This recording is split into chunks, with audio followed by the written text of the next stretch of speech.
Apis bull god. The golden calf is based on the Apis bull, the Egyptian god of fertility. Apis was worshipped in the form of a living bull. Pagan gods were often represented as bulls in ancient times because of their strength and power.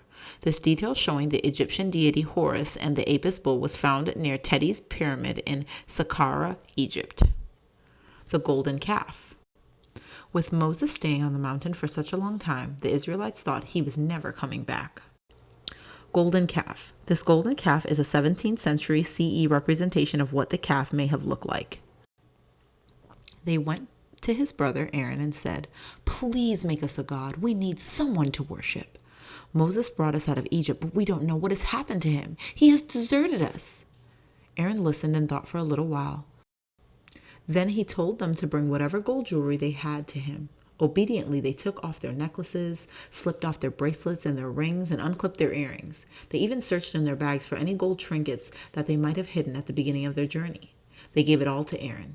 The pile of gold grew, glittering in the sun, and Aaron took it and poured it into a great vat. It looked like an enormous treasure chest. He placed it over the fire, melting the gold into a thick paste.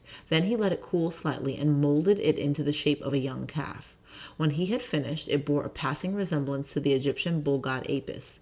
The Israelites watched, impressed by his skill. Then Aaron built an altar for the golden calf, and the next day the people worshipped their new idol.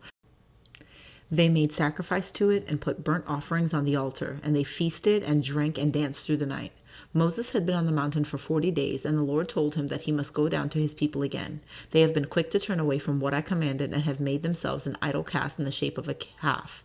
Now, leave me alone so that my anger may burn against them and destroy them, he said. But Moses pleaded with the Lord to spare the Israelites. He reminded him of his promise to make their descendants as numerous as the stars in the sky in the land of Canaan. The Lord listened carefully and relented. Moses left him and went back down the mountain, taking with him the 2 stone tablets that the Lord had given him, inscribed with the Lord's own writing. He had engraved the 10 commandments on both sides. As Moses got to the bottom of the mountain, he could hear music and singing. It got louder and louder, and when he neared the camp, he saw with horror the shiny golden calf standing by the altar and the Israelites drinking and reveling around it. In anger, Moses threw the stone tablets to the ground, smashing them into pieces. The Israelites looked at him in stunned silence. Then Moses went straight over to the golden calf and hurled it into the fire. It melted in the heat, the body writhing and bubbling in the flames. When it had cooled, he took the golden cinders and pounded them into a fine powder, which he mixed with water and made the Israelites drink. Then he confronted his brother, Aaron. "What were you thinking of?" he shouted furiously. "How could you allow them to do this?"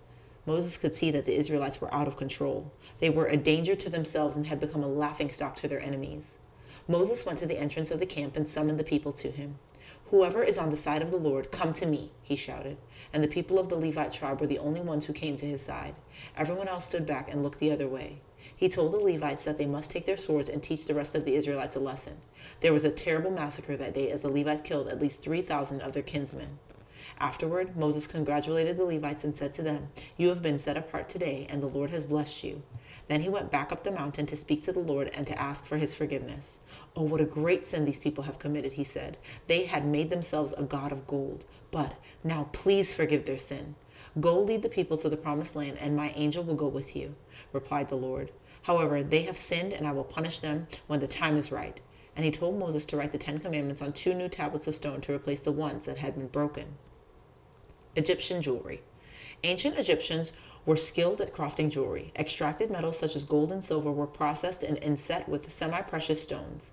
This gold necklace from circa 1880 BCE belonged to an Egyptian princess, Knumet, and is decorated with carnelian, lapis lazuli, and turquoise.